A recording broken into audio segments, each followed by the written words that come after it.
25 minutes before 11 o'clock. Thank you for tuning in. In the 1970s, Robin, I was in my 20s, and I got hooked onto this book called The Late Great Planet Earth by Hal Lindsey. Mm-hmm. And I read it, and I thought, wow, the world is going to end soon. And oh man, this he's predicting the future.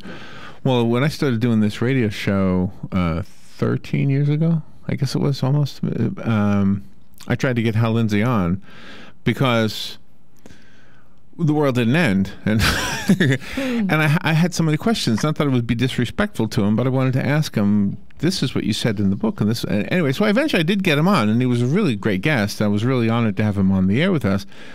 But the new revised book changed some of the things that I read in the 70s. He had changed some of his predictions. And I asked him about that. And he said, well, I think I got the dates wrong, et cetera, et cetera, et cetera. And I came to this conclusion because I had read a book that also talked about predictions of the end of the world prior to World War II, pointing out that this new leader in Germany was the Antichrist. And Hitler certainly seemed like an Antichrist, didn't he? Mm-hmm. But the world didn't end. But what did happen is people believed that the world was going to end. And so people decided that they did not want to bring children into a world of hell and, what do you call it, fire and brimstone, whatever that phrase is, right? They didn't want to bring children into a world of fire and brimstone.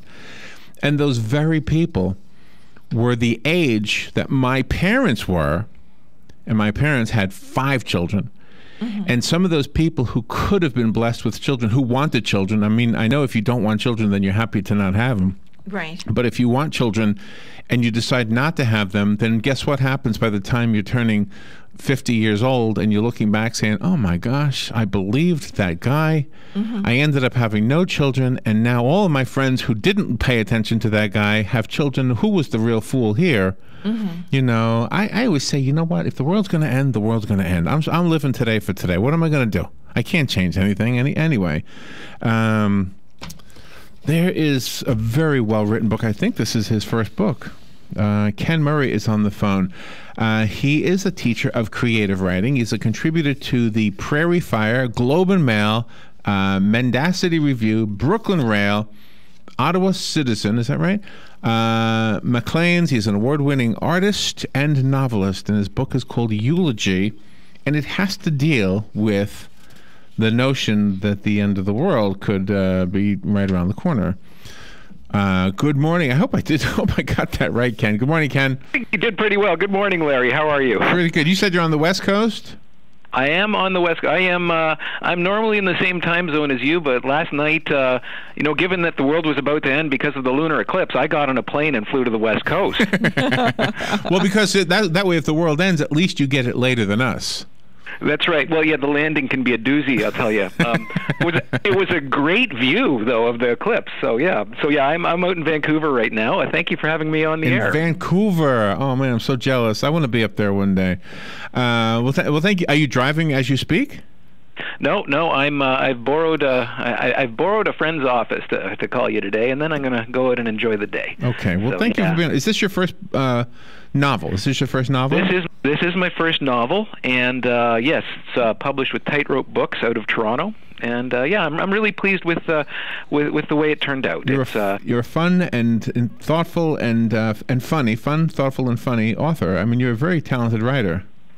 Thank you. Well, it's tricky to write a book about serious subject matter and to say it's funny, but yeah, there are just a few points in there where it just happened. Like I never think of myself as a funny guy, and I don't try to write funny, but occasionally it just happens there. Like, wow, this is really weird what's going on in this scene right now, you know? Well, the sexual Jesus I can relate to because I had the sexual Mary happen to me when I was in L.A. Oh, no way. Well, something like that. A girl. I was in my 20s. This is again back in the 70s. I was getting a bus to Florida, and I was sitting watching a black and white TV that you paid $0.25 for a half hour, and a pretty girl sat next to me, and she said, "What would you say if I told you Jesus was in the mountains just outside Santa Monica?" I'd said, "Well, that's cool." Well, wouldn't you want to go see him? I said, well, I can't right now. I got to catch a bus. But she was disappointed. But she absolutely wanted me to go to the mountains with her and see this Jesus, whoever he was. Yeah. Wow. Yeah. Well, that was the time. Yeah. It was it was a tricky book for me to write to get the tone right. Just for our listeners, I mean, what happens in this book is a man who's about 30 years old really is forced to come to terms with the way he was raised and the religions from which he's been on the run all his life. And he's raised in part in a household that embraces a kind of an end time religion, where they're being told in 1981 the world is going to end any moment. And right. Here, of course, there's the 10-year-old going, but there's so many things I want to do. And I used to say to these guys, there's life after death, but did you know there's also life before death? And I think I want to live it, so thank you very much. I became sick and tired of hearing about it back in those days. I can remember this really clearly. It is a cyclical thing historically. There are a few histories that have been written about it. You can look at the 1840s and 50s. I believe it was called Millerism at the time. It was in upstate New York. It became known as the burnt over district because the way the fire of revival burned through there so much. It said it's been burnt over. It's happened so many times. Really? And yeah, a lot of historians look at that time say it's because of technological change and uncertainty about the world. In this case, they're talking about the telegraph and railroads. So if the world as we know it is going to end, well, that happens all the time, the world as we know it. The world is not the same as it was in the 70s, nor as it was in the 40s. But I always think they're doing a disservice, those people. They're doing a disservice to what religion should be about, which is treating each other with loving kindness. I couldn't agree with you more.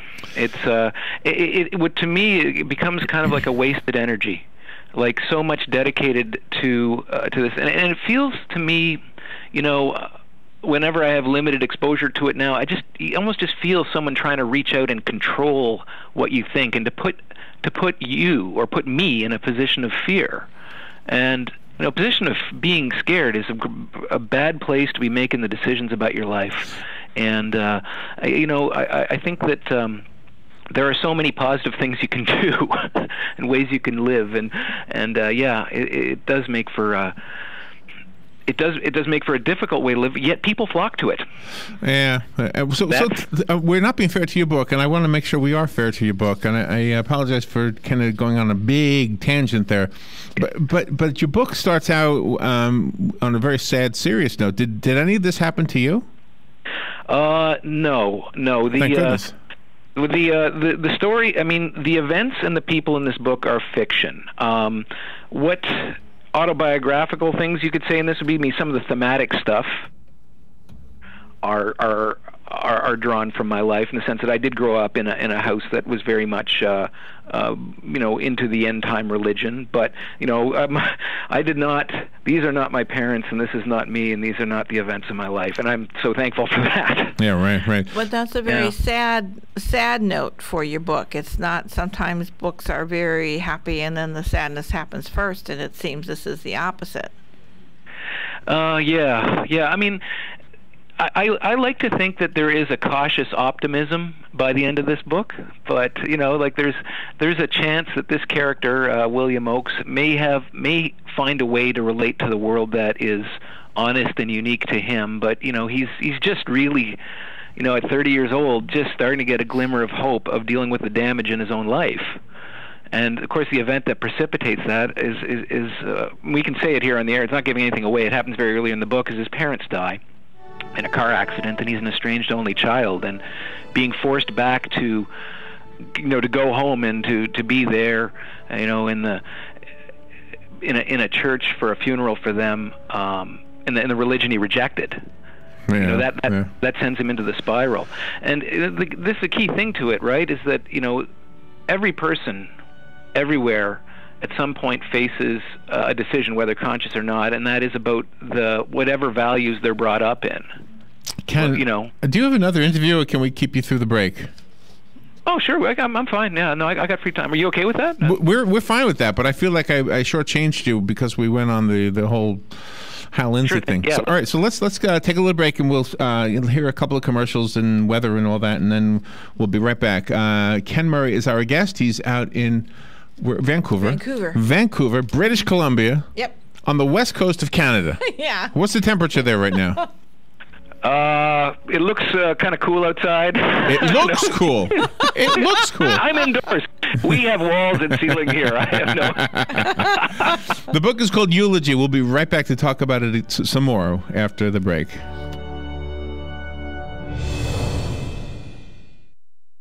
The weather is brought to you by myfwc.com. Safe boating is no accident. Variable cloudiness today with a couple of showers and a heavier thunderstorm arriving in the afternoon along the coast. The high today 84 to 88. For tonight, mostly cloudy with a couple of showers and a thunderstorm around, low 72 to 76. For tomorrow, more clouds and sun with a shower and heavy thunderstorm or two, high 84 to 88. And for Wednesday, mostly cloudy with a shower and thunderstorm or two, high 85 to 89. From the Florida Weather Center, I'm meteorologist Joe Lundberg. On this episode of What Not to Do, brought to you by Mike Scott Plumbing. If water runs through it, we do it. I thought I told you to call Mike Scott Plumbing to get this leak fixed. I did call the plumbers. They were just here. Let me get this straight. You're telling me Mike Scott Plumbing was just here? Well, not exactly. Well, then who exactly was here? You know, the other plumbers. They were having a sale. Is that why there's duct tape on my toilet? Wait, I don't see any, that duct tape. Well, at least it matches the grout color. There's a reason we only call Mike Scott Plumbing. They're on time, every time. They don't charge extra for nights, weekends, or holidays. And most importantly, and I need you to pay attention on this part, they actually fix it. Okay, so you want me to try to fix it? Yes, I do. By calling Mike Scott Plumbing, like you should have done in the first place. Yes, dear. What's the number again? You really should know this by heart. 866-314-4443. Got it. 866-314-4443. on next week's episode of What Not to Do. Seriously? A helicopter?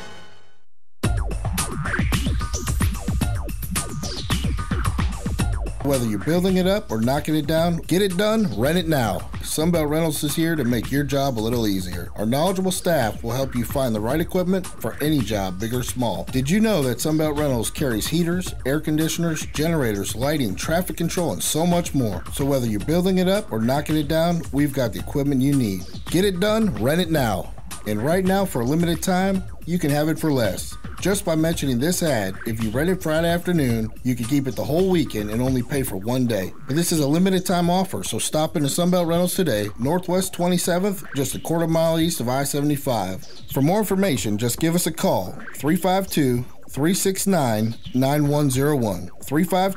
352-369-9101. Sunbelt Rentals. Get it done, rent it now. 352-369-9101. Here's what you may have missed on the John Tesh Radio Show. A 10 to 20-minute nap pays off the most. Any longer, and your body falls into deep stages of sleep, making you groggy when you wake up. Take Sam's Club, for example. They're so confident that drones will be the hot holiday gift that they're stocking a dozen different kinds, from basic models to ones that come equipped with high-res cameras or the ability to pick up small objects. Things we watch on TV can absolutely directly impact our mood. Intelligence for your life on the John Tesh Radio Show. Don't miss this stuff. All right, 12 minutes before 11 o'clock. Thank you for tuning in. Ken Murray is on the phone. We've asked him to stay with us, and he has said he would. His book is called Eulogy. It is a novel, and I just want to clear something up. I don't want anybody to think that I don't think there will ever be a rapture or will ever be an end of the world. I don't know, first of all, is the real answer to that. But I would accept. In fact, I would like it. I think that would be wonderful if the good people of the world would be removed before everything went disastrous. It wouldn't be such a bad thing if that was really what was going to happen. So I'm not saying I don't think. It's just that when people say they know the date, that's when other people get misled. That's kind of what I was trying to say there. So. Or to make all your decisions based on the idea that this is about to happen. Yeah. Oh, yes. Because that in and of itself is self-destructive. That's self-destructive behavior right there. And it prevents you from having a good eulogy. And that's what we're all in it for. I mean, you know what? I want 96 years. But what is that saying, the hyphen between the two dates, right? Everything that happens to your life is represented by that hyphen on your headstone. Mm-hmm. You know, the hyphen that separates the year you were born from the year you would die. You die, right? Everything reduced to a dash. Yes. Right. Mm-hmm. So you want that dash to mean something. That's right. I'm in it for the dash. But Larry, you touched on something there, and it's something that plays out in Eulogy, in my novel, quite a bit, and that is that whenever, and this is me, I've built up a certain allergy. Whenever somebody comes to me and wants to sell me something so desperately, and they have a definite answer, like they're dead right about everything, and there's like this like sheen of presumed knowledge about something, right. And it's just I think some people are wired to love that, and will live their lives accordingly, and I know I'm not. And it's funny, we all have to coexist. Mm-hmm. It's a tough thing, well, and sorry, go ahead. I was just going to interject something. On Saturday, Robert and I met a gentleman who told us he was a colonel in the Air Force or something, and he was an older guy, and he had one tooth. Yeah. And I said to Robin, how is it possible that a colonel doesn't have enough of a pension to afford dental work? Exactly. But he also said that the best decision he ever made was not having children, because it's the worst decision you could ever make is to have children. And of course, we disagreed, because Robin has her 2 children she loves. I have my son I love, and it's the best blessing I ever had, was being a dad. And what was his reason? Because it takes away from your life. Yes. It takes away from your life by having children. And I said, no, it has added to my life. But he was, as you say, absolutely sure about everything he said, or so he thought. Oh my, yeah. So he's in a position of, in order to feel confident in what he believes, he's got to impose that belief on everyone else. And doesn't that sound familiar? It's very familiar. There are a few characters in my book who do that to each other. Yeah. And the central character, the main character, William, he's spent his life struggling with that. And it's not just a book about religion, too. I mean, there's a lot going on here. In some ways, I don't know if it's really the religion William's recovering from in this book. In some ways, there's the struggles that played out between his parents that went through him as they kind of used him against each other. I think that's part of the violence that plays out in him. And I think that and the religion, they're all different. They're all the different legacies of how he grew up. It also seemed evident that William felt like he had to experience pain a lot. He felt guilty about experiencing something happy, so he had to self-inflict. Yeah, he is what you'd call someone who practiced self-harm, and in some ways, I think, if you're to call this, somebody asked me to say what happens to this character in a sentence, it's like, well, a man who has spent his life in pain discovers that he might not need it anymore, but it's quite a trip he has to go on to do that. And that just seems to be like, when I write, I just let the characters live on the page and see what they'll do. And he started, so I write, and I hear this character's hurting himself. I'm like, okay, I'm going to go with this and see what happens, because this is foreign territory for me in terms of my own knowledge. I mean, you start doing research quite quickly as soon as you start seeing this stuff happen, and it just seems to me that because he's a guy who's isolated himself so much and doesn't interact with the world, everything that's been inflicted on him is the pattern he just keeps inflicting on himself. And he's got to find his way out of that, and of course he's someone with limited means to find his way out. And I mean, aren't we all like that with anything we ever struggle with, right? We all have our own little struggles. Mm-hmm. The reason why we have them is because whatever that thing is, it's like we're kind of limited, so that's what we're always wrestling with. And if you see yourself in Eulogy, if you see yourself in the novel, then you probably are freeing yourself a little bit because you see yourself. I think that's what happens too. Yeah, and it's been interesting. I've had a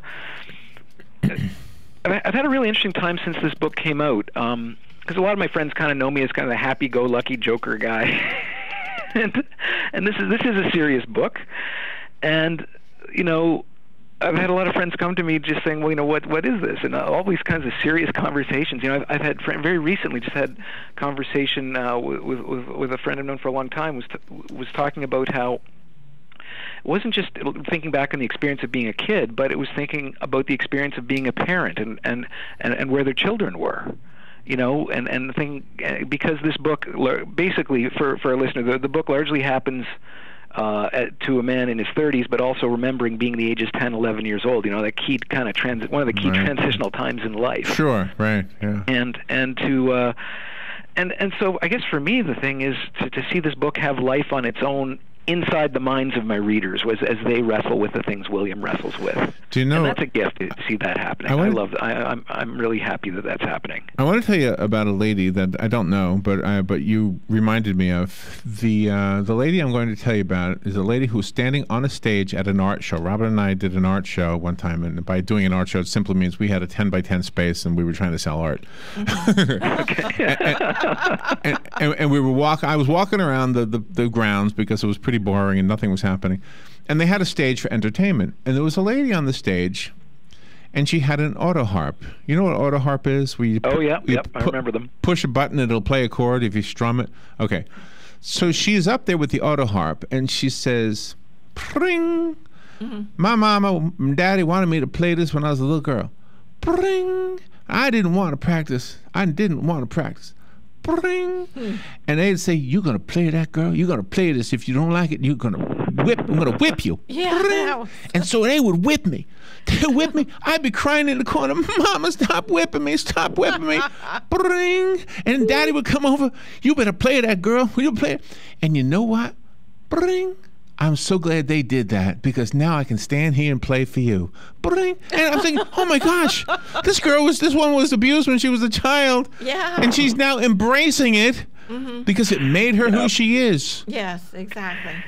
Yeah, that is, well, to go the other route, though, and to look at it really closely is to put yourself in an uncomfortable space. And I think it's worth doing, but it's not easy. And I think that we spend our lives fleeing discomfort. I mean, who wants it? But sometimes you sit into an awkward spot and you learn a few things. Books are very good for, I think, awkward spaces. I think like we come to books alone, right? So books are great for stuff that kills dinner parties. We could throw a few scenes from this book out at a dinner party. Absolutely. But you'd be able to read this alone, going, "Wow, okay, what's going on here? Jeez." But did that happen to you as you wrote it? I mean, were you as much drawn into the story as it was coming out of you as we are as we go into it? I'm pretty good about not talking about what I'm working on. When I'm out socially, I think that it's actually just a writer's protection mechanism. Is that if I'm working on something, I know I'm struggling with it, and I got to do that alone, because if I start talking about it, my energy for writing it might go down, and that's the worst thing that could happen. Like if I start spending a lot of time sitting in cafes or around dinner tables expounding on my latest work, chances are that work's not going to get done. So I hesitated from that. Now, what I did find, particularly in writing this book, is I would sometimes be in social situations where I would be quieter than usual because, for 4 hours that morning, I was working through a scene where something really harsh was happening on the page, and it would linger with me, and I would be sitting there going, am I being, honest to this character here? Am I being honest to the story? And, meanwhile, someone's like, saying for the third time, "Ken, would you like some potatoes?" Oh, my. I have to zone back and say, "Oh, yes, please." Like that's, and that is not unique to me. I talk to other writer friends, and this happens to us, right? We work alone, and sometimes working alone means we stay alone longer than we should. Ken, thank you for being on the air with us. I loved this interview. I loved the book. Thank you so much for talking about it with us. For the listeners, I do have a copy of Eulogy. You can have the copy that was sent to us. It's by Ken Murray. It's easy to remember name, spelled exactly as you would think. Murray. I guess there might be a different Murray. Do you have a website, Ken? Yeah, they can go to kenmurray.ca. .ca. If it goes to .com, that's the Canadian extension. Okay. If you go to .com, that is an insurance broker in Anchorage, Alaska, and he doesn't forward stuff to me anymore. kenmurray.ca, and you can see some links to some other stories I've written, and you can find out more about the book there. All right, excellent. Thank you so much for taking time out of your day to talk to us about the book, and good luck. Come back anytime. Thank you, Larry and Robin. It was a pleasure. All right, we'll take a little break. This is WOCA Ocala. Men, women, and children across borders on an epic scale. Later on, the president will meet with Russian leader Vladimir Putin as officials investigate a deadly collision in Seattle between a duck boat and a bus. Investigators say repairs to duck boat axles were recommended but weren't carried out on the boat involved. The operator has been cooperative with investigators and has provided documentation. Earl Weiner with the NTSB. It's unclear if the axle had anything to do with the cause of the crash. The new iPhone is a big hit. Apple